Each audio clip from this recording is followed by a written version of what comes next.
Hi there. Hope you are staying safe and sound.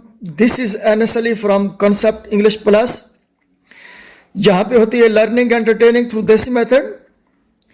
Welcome to the concept building session. और आज के session में we are gonna study the concept of put and the concept of keep and the difference between both of the concepts in spoken English. Well, put रखना, keep रखना.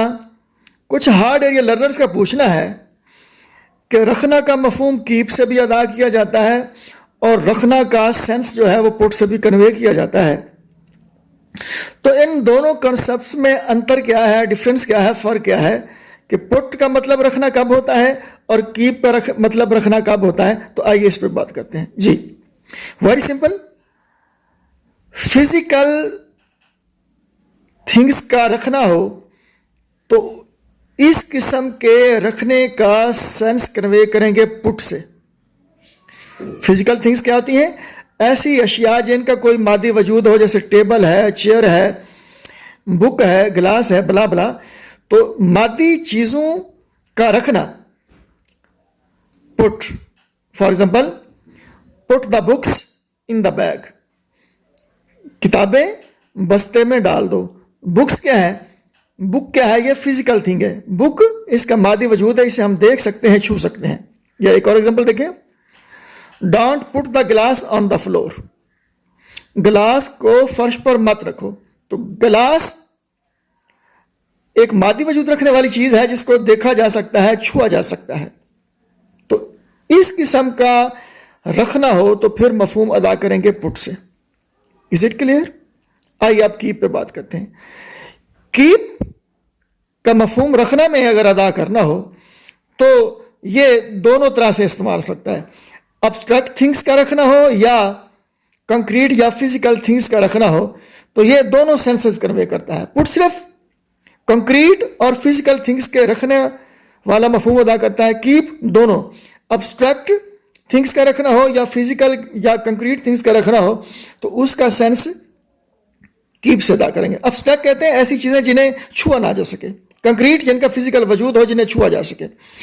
For example, keep up your effort. Keep up your effort. अपनी कोशिश को जारी और सारी रखो.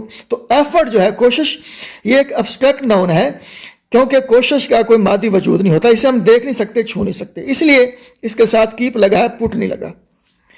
अब दूसरा हमने ये कॉन्सेप्ट लिया कि अगर फिजिकल थिंग्स हों, कंक्रीट थिंग्स हों, तो उनका रखना हो तो फिर भी कीप इस्तेमाल हो सकता है. मसलन, आई कीप अ लवली डॉग. मेरे पास एक बड़ा प्यारा कुत्ता है. डॉग जो है ये कंक्रीट नाउन है, फिजिकल, इसका वो फिजिकल थिंग है, इसका मादी वजूद है, इसे हम देख सकते हैं, छू सकते हैं. So this is the difference.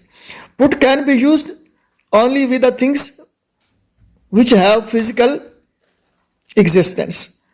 ऐसी अशिया जिनका मादी वजूद हो उनका रखना हो तो पुट, और ऐसी अशिया जिनका मादी वजूद हो या ना हो, यानी वो अब्स्ट्रैक्ट नाउन हो या कंक्रीट नाउन हो, तो दोनों नाउन्स का रखने वाले सेंस में जब इसको इस्तेमाल किया जाएगा तो फिर इस्तेमाल करेंगे keep.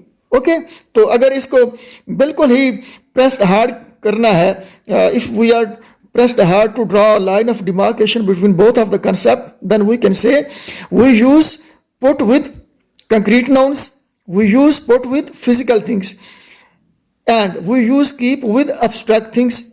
We use keep with abstract things. लेकिन abstract के साथ साथ ये concrete noun के साथ भी इस्तेमाल हो सकता है, जैसे कि हमने पीछे एक एग्जांपल दी थी, I keep a lovely dog. Okay, it was all about the topic. फिर भी if there is any problem please feel free to write us, comment us. उम्मीद है आपको हमारी आज की ऑफर पसंद आई होगी.